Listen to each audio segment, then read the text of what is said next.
Break के बाद एक बार फिर से रुख करेंगे धरियावाद का, जहां पर जनसभा को मुख्यमंत्री अशोक गहलोत संबोधित कर रहे हैं। आपके लिए समर्पित नगराज मीणा जी, श्रीमती कांता गरासिया जी, विधायक गढ़ी भानु प्रताप सिंह जी, जिलाध्यक्ष तारचंद भगोरा जी, हमारे सांसद बांसवाड़ा डूंगरपुर विजेंद्र बेड़ा जी, ब्लॉक अध्यक्ष धरियावाद, श्रीमती शांता देवी जी मीणा प्रधान सलुम्बर, श्रीमती शारदा रोत, आर तिवारी जी और नीरज डांगी जी, धर्मेंद्र राठौड़ जी, रणदीप धनखड़ जी और तमाम यहाँ उपस्थित अन्य हमारे नेतागण, उपस्थित बुजुर्गों, भाइयों और बहनों, नौजवान साथियों, मुझे खुशी है कि आज धरियावाद में एक बार फिर आना हुआ। पहले भी कई बार आने का मौका मिला और आज भी मुझे खुशी है कि प्रदेश कांग्रेस कमेटी ने जो कांग्रेस संदेश यात्रा प्रारंभ की, कांग्रेस का संदेश और कांग्रेस की सरकारों का संदेश, चाहे यूपीए गवर्नमेंट हो दिल्ली की जो सोनिया गांधी जी ने बनवाई, डॉक्टर मनमोहन सिंह जी को बनाया प्रधानमंत्री और उन्होंने जो नीतियाँ लागू की, नहीं आपने महसूस किया होगा कि पहले हालात क्या थे, अकाल में, सूखे में कैसे काम मांगते थे, कितना मिलता था और मांगना पड़ता था। हर विकास के लिए बात करनी पड़ती थी गांव के अंदर। अब सरकार चला करके आगे आकर के आपके लिए योजना बना रही है। ये पहली बार संभव हुआ देश के अंदर कि सरकार खुद कह रही है कि नागरिकों को अधिकार मिलना चाहिए, बार बार मांगना नहीं पड़े उनको कि हमें काम करो, अकाल पड़ गया है, राम रूठ गया है। पुरानी कहावत है, राम रूठ जाए पर राज नहीं रूठना चाहिए। तो अब तो नौबत आ गई है कि ये सोनिया गांधी की सोच थी, जिन्होंने डॉक्टर मनमोहन सिंह जी को कह करके रोजगार की गारंटी दिलवा दी, महात्मा गांधी नरेगा, जिसमें काम मांगो या नहीं मांगो, अकाल पढ़ो या नहीं पढ़ो, जब चाहो कम से कम 100 दिन की रोजगार आप ले सकते हो, कानून के अनुसार ले सकते हो और काम मांगने पे सरकार काम नहीं देगी। कलेक्टर भी, बीडीओ भी, एसडीओ भी, आपको घर बैठे भत्ता मिलेगा नहीं काम देने का, ये कानून में प्रावधान कर दिया। ये पहले कभी नहीं था और हमारी सरकार ने अभी एक नया फैसला किया, 100 दिन के अलावा भी जो 100 दिन काम करेगा उसको तो 2100 रुपये मिलेंगे, जिससे कि वो अपने खुद का तगारी है, गैंती है, फावड़ा खरीद ले रहे। 2100 रुपये दे दी सरकार, ये जल्दी मिलने वाले हैं आपको जिन्होंने 100 दिन पूरे किए हैं। पर साथ में अहम फैसला किया है कि 100 दिन की बजाय राजस्थान में अब 150 दिन आपको काम मिलेगा, 50 दिन एक्स्ट्रा मिलेगा आपको। तो ये क्या, ये फैसला हुआ नया। इस प्रकार से बच्चों का दोपहर का भोजन की स्कीम चल रही है, आप देख रहे हो, जब से यूपी गवर्नमेंट आई है तब से चल रही है। सर्व शिक्षा अभियान चल रहा है, राष्ट्रीय ग्रामीण स्वास्थ्य मिशन चल रहा है, गांव-गांव में सब सेंटर, पीएचसी, सीएचसी मजबूत हो रही है। विद्युतीकरण योजना अलग लागू है, राजीव गांधी के नाम से गरीब के घर तक बिजली कैसे पहुंचे, ये प्रयास है। लंबे चौड़े इलाके हैं, पहाड़ों में आप लोग रहते हो, वहाँ तक बिजली के खंभे खींचना, बिजली पहुंचाना बहुत बड़ा काम है, वो काम सरकार कर रही है। सड़कें गांव-गांव बन जाए, 250 की आबादी तक के गांव तो जुड़ गए पहले, अब 400 की ढाणियाँ भी है घर, वो भी जुड़नी चाहिए, वो काम अलग चल रहा है। टीएचपी एरिया के अंदर काम बहुत मुश्किल काम होते हैं क्योंकि अपने लंबी दूरी है, तब भी पानी में हैंडपम्प खुदना है, ट्यूबवेल खुदना है।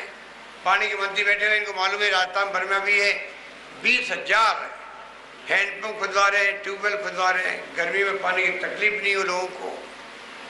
बिजली के तार खींच रहे हैं। अभी आपके यहाँ 132 केवीए का भी हमारे अध्यक्ष जी कह रहे थे आपको, अभी आपकी मीटिंग करने के बाद में हम लोग जा रहे हैं 132 केवीए का जीएसएस करोड़ों रुपये खर्च करके वो बना दिया आज उसका शुभारंभ होगा।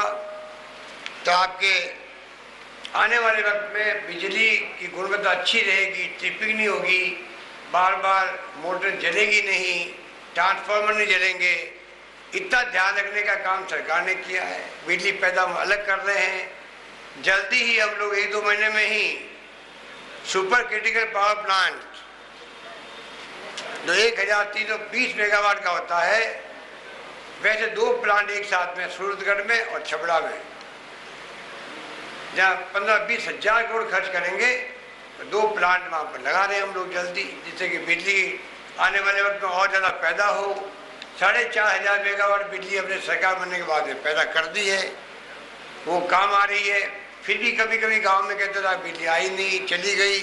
इतना बड़ा तंत्र है, इसलिए कुछ कमियाँ तो हमेशा बनी रहती है, उसको ठीक करने का प्रयास सरकार करती रहती है।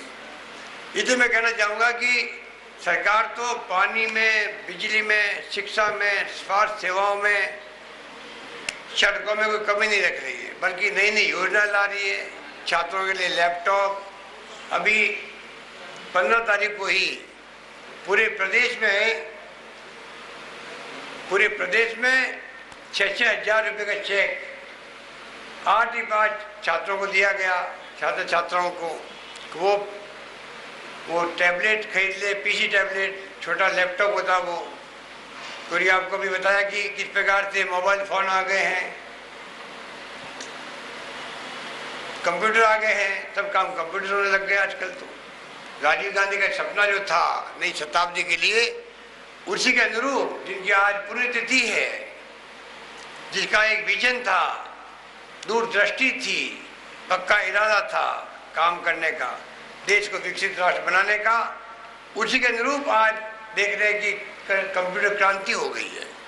बच्चों में अभी से ही वो अगर कंप्यूटर चलाना सीख जाएंगे तो बड़े होकर बड़े अधिकारी बनेंगे, राजनेता बनेंगे, उद्योगपति बनेंगे, व्यापार करेंगे। जो मजदूरी की अपनी ज़िंदगी भर आदिवासियों ने तकलीफ पाई है, वो तकलीफ आने वाले ज़माने में हमारे बच्चे क्यों पाए, उनके बच्चे क्यों पाए। ये लंबी सोच के साथ में तमाम फैसले हो रहे हैं। मानव संसाधन विकसित होगा। राजस्थान में 3.5 लाख बच्चों को एक साथ चेक देना कोई कम बात नहीं है। 200 करोड़ से ज़्यादा खर्च किए हम लोगों ने। अभी जुलाई से हम लोग दे रहे लैपटॉप जो 18-20 हजार का होगा, 1,11,000 छात्रों को, जो 10वीं में 12वीं में जो आए हैं, मेरिट में आए हैं, 10-10 हजार छात्र आए हैं। 8वीं में जो एक छात्र आया, फर्स्ट पोजीशन पे आया है, 36,000 वो होंगे और 1,000 होंगे विश्वविद्यालय के छात्र। इस प्रकार से 1,11,000 छात्रों को लैपटॉप दे रहे हैं। तो कहने का मैं आपको यही कहना चाहूँगा कि सरकार तो दवाएँ फ्री कर दी है, जांचें फ्री कर दी है, पशुओं की दवाएँ फ्री कर दी है, किसान को लोन लेगा कर्जा बैंकों से, कोऑपरेटिव बैंक से, फसली ऋण लेगा, टाइम पे चुका देगा तो उसको ब्याज 1 रुपया नहीं भरना पड़ेगा, पूरा ब्याज सरकार भरेगी बैंकों के अंदर आपके लिए, आपके खाते में जाएगा, ब्याज आपको नहीं भरना पड़ेगा, सरकार भरेगी। इस प्रकार के जो फैसले सरकार ने किए हैं उसको आपको हमको समझना पड़ेगा कि इतने बड़े बड़े फैसले जो सरकार कर रही है इसके अपने मायने, क्योंकि हमने वित्तीय प्रबंधन अच्छा किया है। जिस प्रकार से 40,000 करोड़ का हमने बजट पास करवाया असेंबली से, 40,000 करोड़ का। राजस्थान की आज़ादी के बाद में इतना बड़ा बजट आज तक कभी भी नहीं लागू हुआ। वो पैसा कहाँ से आया है? वो पैसा ऊपर से नहीं आया है। वो पैसा हमने टैक्स लगा के, टैक्स नहीं लगाया, पर टैक्स जो लगे हुए थे उनमें अच्छी वसूली करी, लीकेज नहीं होने दिया, वित्तीय प्रबंधन किया और बिना टैक्स लगाए हुए। खुशी की बात तो ये है, जनता महंगाई से तकलीफ आती है, कोई टैक्स नहीं लगाया बल्कि टैक्स घटाया हम लोगों ने। 300 करोड़ रुपए घटा दिए हमने। तमाम खाने पीने की चीज़ों पर टैक्स लगता था वो घटा दिया। गैस सिलेंडर में 25 रुपये हम देते हैं प्रति सिलेंडर, जनता में भार कम पड़े। डीजल के भाव नहीं बढ़े इसलिए हमने 250 करोड़ रुपया नहीं लिया टैक्स का, वो छोड़ दिया। पेट्रोल के दाम हमने 2% कम कर दिए। तो जहाँ मौका लगा वहाँ ये प्रयास किया गया कि जनता में भार कम से कम पड़े। महिलाओं के लिए अलग योजना है, जननी शिशु सुरक्षा योजना की महिलाएं गांव से आओ प्रसव के लिए, अस्पताल में रखो उनको, खाना पीना फ्री, दवाइयाँ फ्री, टेस्ट फ्री, और बच्चा पैदा बीमार हो जाए तो जब तक ठीक नहीं हो वही रखो उसको, फिर भेजो उसको वापस घर तक, तो छुड़ाने का भाड़ा सरकार दे रही है। शुभ लक्ष्मी योजना अलग बनाई है। तो इस प्रकार से सरकार ने जो योजना बनाई है उसको आप उसका लाभ कैसे उठाएं ये आपको देखना चाहिए। मैं आपको निवेदन करना चाहता हूँ, सरकार की तरफ से तो छात्रों के लिए अलग, युवाओं के लिए अलग, जो युवा 5 ही पास है, क्योंकि हमने 1.5 लाख नौकरी हमने दी है, अभी 1.5 लाख से अधिक नौकरी और दे रहे हैं, परंतु सबको सरकारी नौकरी मिल नहीं सकती। तो हमने तजवीज़ की है कि जो नौजवान है उनको मजदूरी के बजाय वो हुनर सीख जाए, कौशल विकास करवाएं उन लोगों का। 150 करोड़ रुपये ट्रेनिंग करवाने के लिए अलग से रखे उनके लिए, अच्छी ट्रेनिंग हो उनकी, जिससे कि वो छात्र नौजवान अच्छे कारीगर बन सके, अपना कोई का धंधा कर सके। ये हम लोग कोशिश कर रहे हैं। इस प्रकार से जो काम लिए गए हाथ में वो मैं आपके सामने मैंने रखे। लंबी लिस्ट है, आपको आपके जनप्रतिनिधि बताते रहते हैं, मेरे प्रधान साहब, सरपंच साहब, प्रमुख साहब आगे बताएंगे आपको। तो मैं इतना ही कहना चाहूँगा, तमाम योजनाओं का लाभ आप उठाएं और गांव में आप लोग पूरे समाज को शिक्षित करें।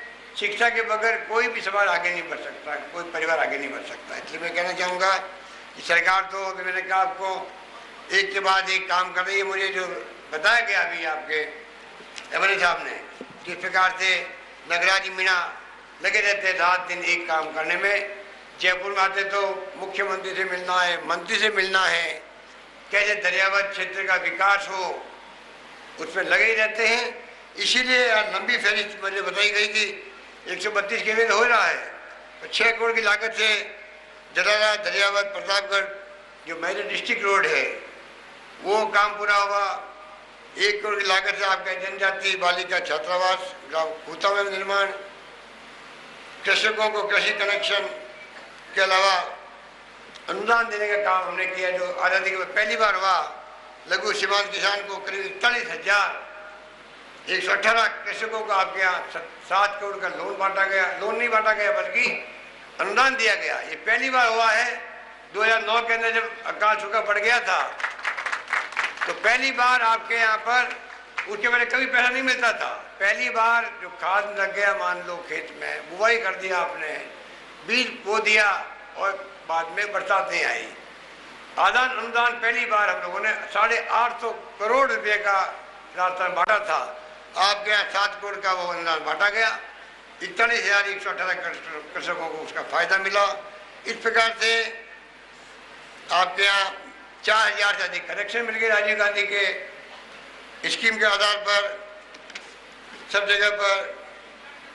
और तो और अभी मैंने बताया आपको जो पीसी लैपटॉप दिया गया, आपके मुझे खुशी है करीब 800 साढ़े 900 छात्रों को करीब आपके दरियावर्त क्षेत्र में 52,32,000 रुपये की लागत के चेक बांटे गए। 52,32,000 के चेक बांटे गए खाली दरियावर्त में 872 छात्रों को, जो 6-6 हज़ार के लैपटॉप खरीदेंगे।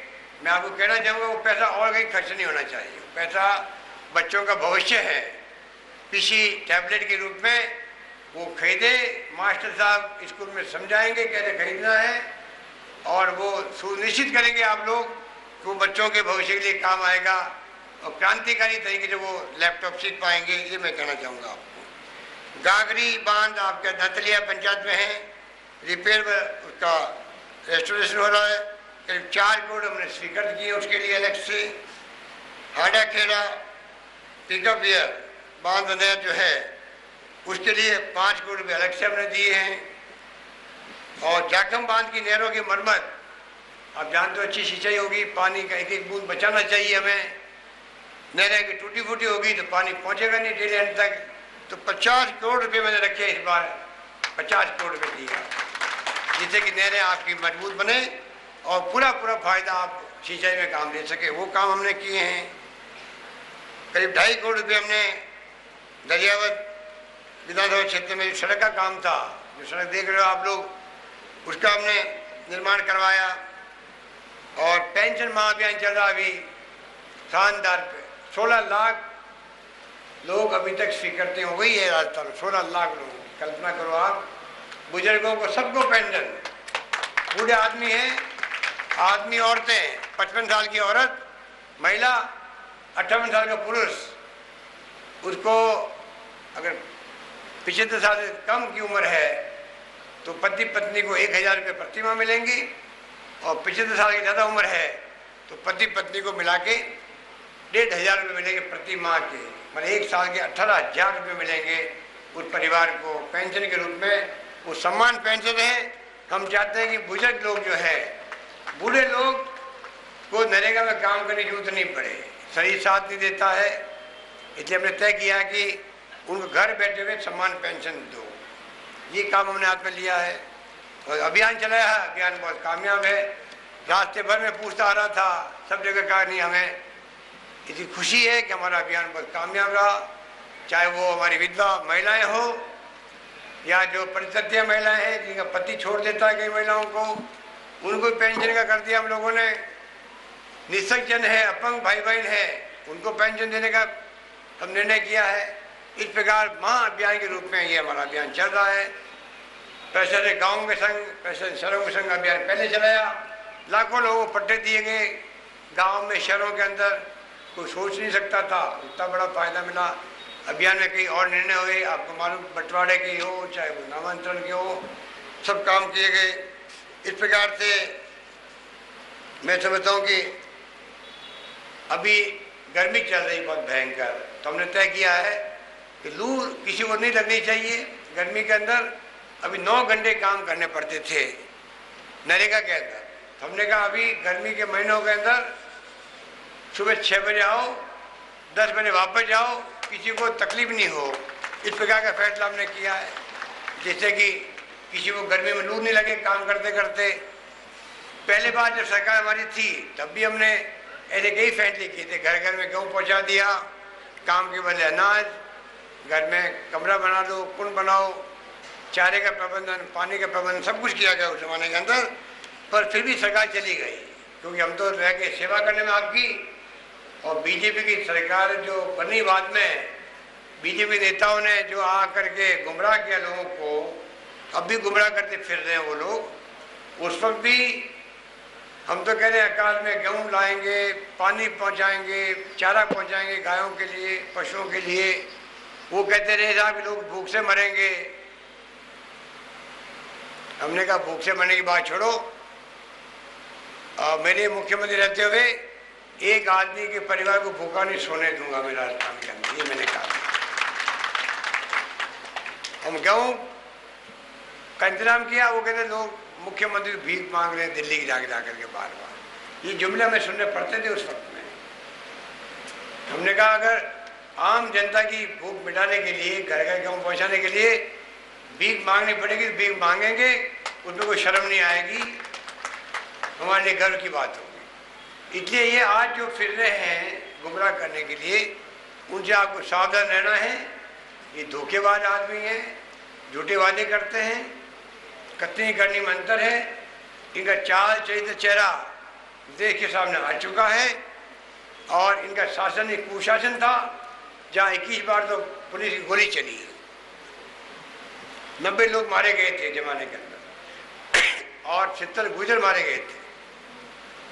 कितना भयंकर करप्शन किया, कोई सोच नहीं सकता उस जमाने के अंदर। और क्या काम किया, ये तो गिना ही कम से कम हमने ये काम किया। तुलना कर ले हमारी सरकार से, हमारी सरकार के कामों की उनके कामों के, मालूम पड़ जाएगा आपको। खाली एक ही बात बोलते हैं राजस्थान पिछड़ गया है। अरे इतनी शानदार स्कीमें आ रही है, सड़कें बन रही है, पानी की योजनाएं बन रही है, हैंडपम्प खुद रहे हैं, शिक्षा में, स्वास्थ्य में शानदार काम हो रहा है जो आज तक कभी नहीं हुआ। राजस्थान तेज गति से प्रगति कर रहा है। और हमने गरीबों के लिए, गांव के लिए, आम आदमी के लिए, जैसे सोनिया गांधी जी ने कहा था, कांग्रेस का हाथ आम आदमी के साथ, कांग्रेस का हाथ गरीब के साथ, उसके हिसाब से हम तमाम काम कर रहे हैं। फिर भी हमें ये बातें सुनने को मिलती है जो आप देखते होंगे टेलीविज़न में, रेडियो में या समाचार पत्रों के अंदर। उन बातों पर विश्वास नहीं करना हम लोगों को। हमको सच्चाई का साथ देना है, सच्चाई का कोई विकल्प नहीं होता दुनिया के अंदर। सच्चाई को ही भगवान कहा गया है। महात्मा गांधी ने भी कहा सत्य जो है वो ईश्वर है, उसका कोई विकल्प नहीं होता है। इसलिए ये लोग झूठ बोल बोल करके ऐसा माहौल बनाते हैं। एक झूठ को 100 बार बोलो तो लोगों को सच्चाई का एहसास होने लग जाता है। जो पुरानी कहावत है उस पर वो चलने वाले लोग हैं।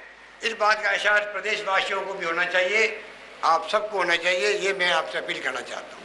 इसलिए मैं आपको कहना चाहूँगा, आपके 33 KVA के भी 6 ग्रिड सब स्टेशन स्वीकृत हुए हैं, 2 निर्माणाधीन हैं, 7 सब सेंटर 7 बन गए आपके यहाँ पर। दरियावत में CSC 30 बेड की 50 बेड की हो गई। आगे भी आपके MLA साहब ने कई मांगे रखी है, कॉलेज की बात भी कर रहे हैं और पता नहीं कितनी मांगे रख रहे हैं। वो भी हम धीरे धीरे संभव होगा वो करेंगे। और आपने यहाँ के जो धार्मिक लोग हैं वो जाते हैं शलूम्बर केसरिया तक की रोडवे की बस की मांग भी आपने करी है। दरियावर से वाया सलूम्बर केसरिया तक जाने की रोडवे की बस सेवा शुरू करने की बात कर रहे हैं। तो मैं अभी कार्रवाई करता हूँ, पता करता हूँ बस किधर से जाती है, कैसे आप केसरिया तक पहुँचें, ये व्यवस्था करने के लिए मैं आपको कहना चाहूँगा कि मैं इसमें जल्दी उसकी रोडवे शुरू करवाएंगे। ये मैं घोषणा करता हूँ कि आपके यहाँ रोडवे की बस यहाँ से वाया शलूम्बर केसरिया तक जाएगी। ये मैं डिपार्टमेंट के लोगों को कहूँगा कि बहुत तकलीफ पा रहे हैं दरियावत के लोग, उनको तकलीफ नहीं होनी चाहिए। आपके यहाँ बड़ा काम एक कृषि उपज मंडी का है, हाईकोर्ट में चल रहा है जोधपुर के अंदर। मैंने कहा आपके MLA साहब को कि आप बातचीत शुरू करें, जो विवाद है वो हल कैसे हो, आपसी समझाई से हो सकता हो, आपसी समझौते से हो सकता हो, वो करने का प्रयास करेंगे। हाईकोर्ट में पैरवी भी ढंग से करेंगे। हम चाहेंगे कि जल्दी फैसला हो जिससे यहाँ के किसानों को मंडी में दूर नहीं जाना पड़े, उसका लाभ किसानों को मिल सके। ये काम भी हम जल्दी कराने का प्रयास करेंगे। यही बात कहता हूँ, मैं आपको बहुत बहुत धन्यवाद दूंगा कि आप शादी का वक्त है तब भी आप इतनी बड़ी तादाद में आप लोग पधारे हो, जिस रूप में आप शांति से बैठे हो, उत्साह आप में है। और आपको मैं अपील करूंगा कि आप बीजेपी के लोग जो हैं उनकी यात्राएं आपने देख ली, और भी चुनाव आते आते कई बातें करेंगे, झूठे वादे करेंगे, पर आप कृपा करके कांग्रेस तिरंगा झंडा, इसका त्याग का बलिदान का इतिहास है, ये आपकी पार्टी है, इसको कामयाब करें। धन्यवाद। जय हिंद।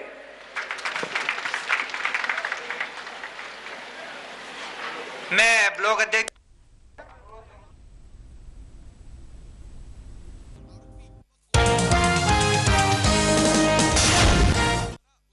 कड़कती थी आकाश में तो कहते बिजली कड़क रही है।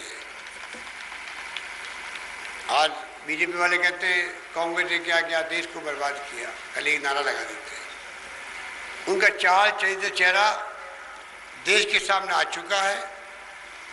नीति व नियत खोटी है उनकी,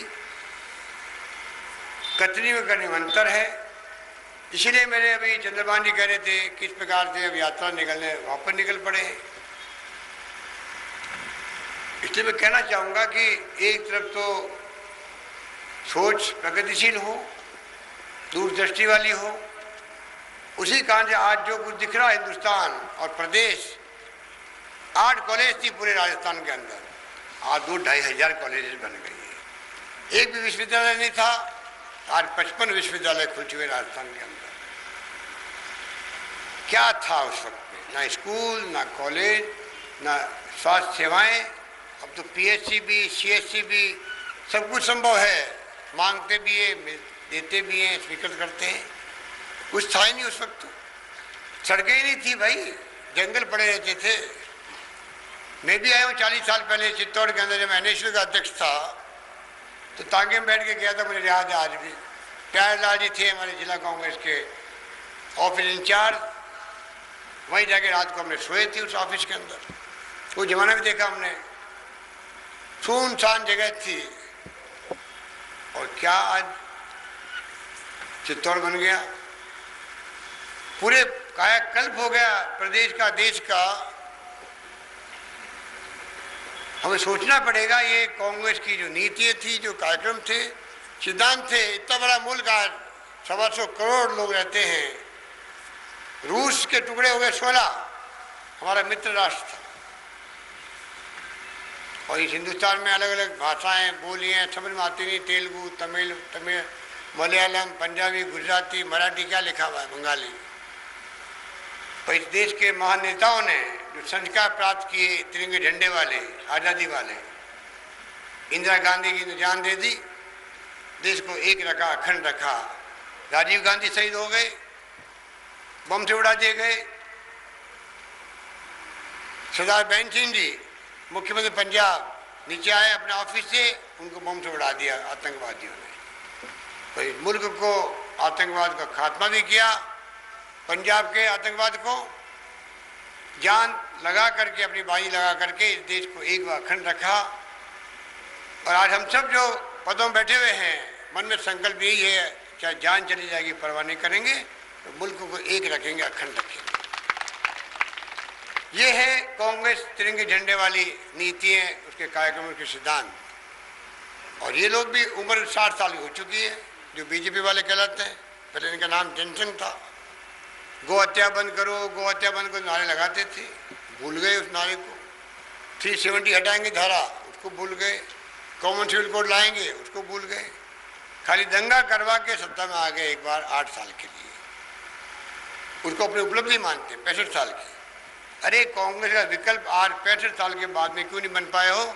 आत्मचिंतन करो कुछ तो। दक्षिण में एक राज्य प्राप्त किया था आपने, उसके मुख्यमंत्री को 3 महीने जेल जाना पड़ा।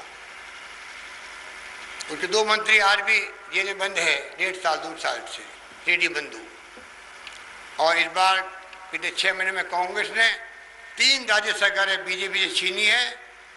हाल ही में कर्नाटका की, उसके पहले हिमाचल प्रदेश की, उत्तराखंड की, तीनों जगह बीजेपी राज कर रही थी। इसलिए मैं कहना चाहूँगा कि ये पूरी तरह एक्सपोज हो चुके हैं। हम तो पिछली बार आपकी सेवा करने में लगे रहे। अकाल भयंकर 3 दिन अकाल पड़ गए थे। हमने कहा कि अकाल के काम खुलने चाहिए, निजी काम भी अलग करो, कमरा बन जाए, कुआं खुद जाए, कुछ भी हो जाए। और ये ताने कसे थे हमारे ऊपर। राजस्थान का मुख्यमंत्री तो दिल्ली में जाके गेहूं की भीख मांगता फिर रहा है सड़कों पर, ये क्या करते थे। आज यात्रा निकलने पड़े हैं। ये पूर्व मुख्यमंत्री महोदय, उनके साथी लोग ये बात कहते थे। मैंने कहा मुझे गर्व होगा अगर राजस्थान की जनता की मैं गेहूँ पहुँचा दूँ घर घर के अंदर, तो वो भीख मेरे लिए गर्व समान होती, मेरे को कोई शर्म नहीं आएगी। ये मैं कहना चाहता हूँ।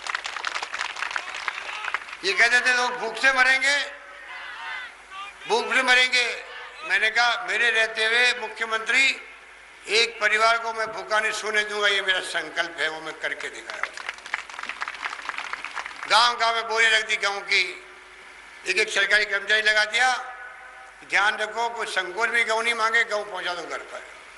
दवाएं का प्रबंधन किया, चारे का प्रबंधन किया, पानी का, मनुष्य के लिए, पशुओं के लिए भी कोई कमी नहीं रखी थी उस वक्त में।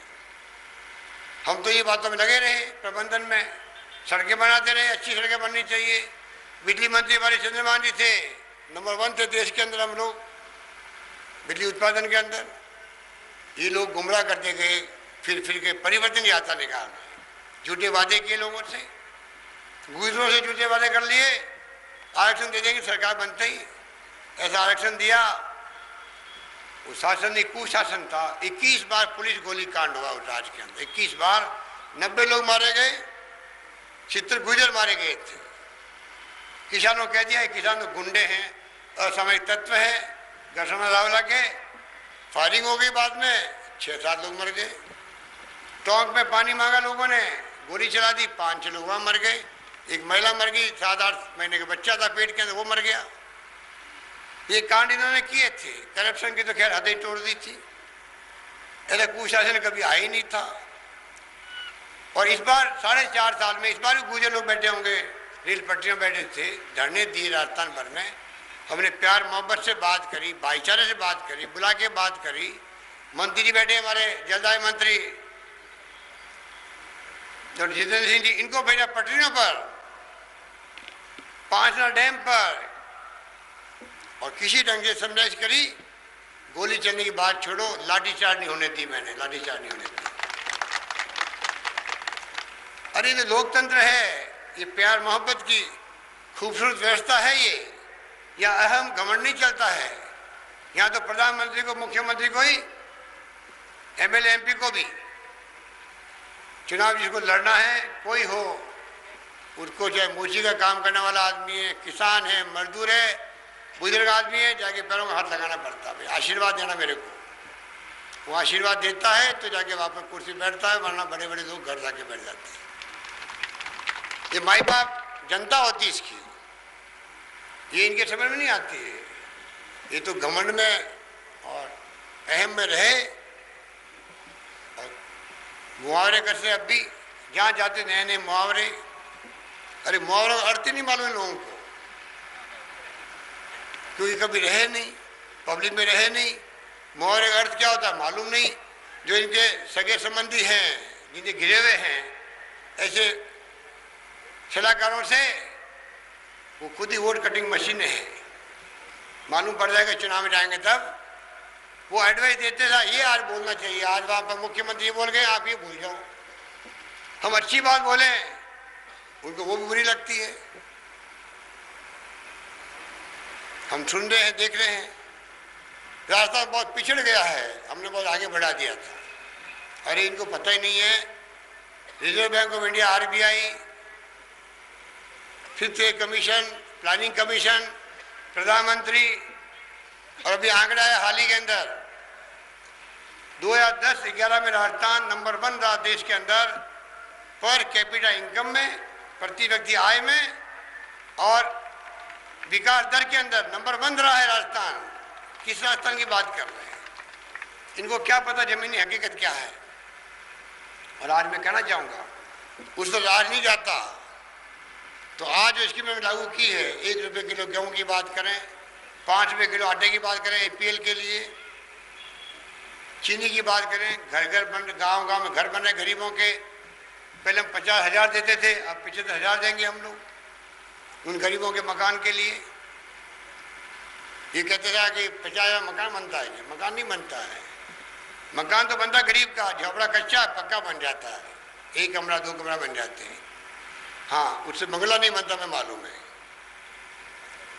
इसलिए जो स्कीम आई है, दवाइयाँ फ्री कर दी सबके लिए, इलाज फ्री अस्पताल के अंदर, जांचें फ्री होने लग गई अस्पताल में, जिला मुख्यालय पर 1 जुलाई से सीएससी पर और 15 अगस्त से पीएचसी पर शुरू हो जाएगी। इस रूप में जो योजना आई है, लैपटॉप दे रहे छात्रों को, 3.5 लाख लैपटॉप, जो पीसी टैबलेट छोटे लैपटॉप कहलाते हैं, एक साल में 6-6 हज़ार के चेक दिए छात्रों को। जिससे कि आईटी के अंदर जो राजीव गांधी का सपना था, राजस्थान में मानव संसाधन तैयार हो, नई पीढ़ी कंप्यूटर सीखे बचपन से ही, और आने वाले वक्त में वो बड़े अधिकारी बने, राजनेता बने, उद्योगपति बने, धंधे करें, अपने अच्छी नौकरी प्राप्त करें। आईटी का ज़माना है, कंप्यूटर का ज़माना है, मोबाइल फोन हाथ में, मोबाइल फ़ोन आ गया, किसी ने कल्पना की थी, उसका ज़माना है। उसी ढंग की सोच के साथ में हम लोगों ने स्कीमें निकाली है। युवाओं को पैसे नहीं दिलवा रहे, मजदूर नहीं बनो, तुम कारीगर बनो। 150 करोड़ रुपये खर्च कर रहे हैं उसके लिए। 1 लाख छात्रों को हम दे रहे हैं छात्रवृत्ति। 12वीं पास छात्रों को 5 साल तक लगातार 500 रुपये प्रति माह मिलेगी, जो मेरिट में आएंगे 12वीं के अंदर। लैपटॉप दे रहे 1,11,000 छात्रों को, 18,000 20,000 का लैपटॉप होगा, जुलाई में शुरू हो जाएगा वो। किसानों को हमने कहा कि आपका कर्जा आप लो, 1.5 लाख रुपए तक का फसली ऋण टाइम पे चुकाओगे तो पूरा ब्याज आपके ऋण का सरकार भरेगी बैंकों में, आपको 1 रुपया नहीं भरना पड़ेगा। तो जो शानदार योजनाएं आ रही है उसको आपको